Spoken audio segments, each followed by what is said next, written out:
এক বুড়ো বানরের লেজ সরাতে গিয়ে ভীম ঘেমে চান। এই কাহিনী মহাভারতের। একদিন দ্রৌপদীর ইচ্ছা পূরণ করতে ভীম সুগন্ধি নীল পদ্ম আনতে যান নিজের শক্তি অহংকার নিয়ে। যেই রাস্তা দিয়ে ভীম তার বলবান শরীর নিয়ে তেজস্বীর মতো যাচ্ছিলেন, সেই পথে এক বৃদ্ধ হনুমান শুয়েছিলেন। তার লেজটি পড়েছিল সারা রাস্তা জুড়ে। ভীম হনুমানকে তার লেজটি সরিয়ে নিতে বললে হনুমান বলে সে খুব দুর্বল, তার লেজ সরানোর ক্ষমতা নেই। হে বীরপুরুষ, তুমি আমার লেজ সরিয়ে রাস্তা করে চলে যাও। এই কথায় ভীমের অহংকার হয়। ভীম হাসতে হাসতে দুই হাত দিয়ে লেজ সরানোর চেষ্টা করে, কিন্তু ভীম তার সমস্ত শক্তি দিয়েই বল প্রয়োগ করে লেজটি সরানোর চেষ্টা করছিল, কিন্তু ঘেমে চান এক বিন্দুও লেজ সরাতে পারলেন না।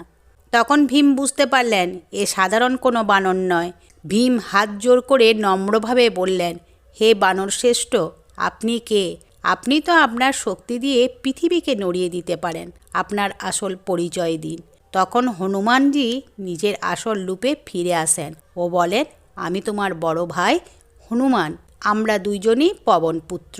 এই কথা শুনে ভীম হনুমানকে প্রণাম করলেন। হনুমানজি ভীমকে নিজের বক্ষে জড়িয়ে ধরে বললেন, শক্তি নিয়ে অহংকার করো না, শক্তিকে ধর্ম রক্ষার কাজে লাগাও। হনুমানজির ভাই ভীম যাতে সহজেই নীলপদ্ম সংগ্রহ করতে পারে, তার জন্য পাহাড় ভেঙে রাস্তা করে দেন, যা আজ পাণ্ডুপুল নামে পরিচিত।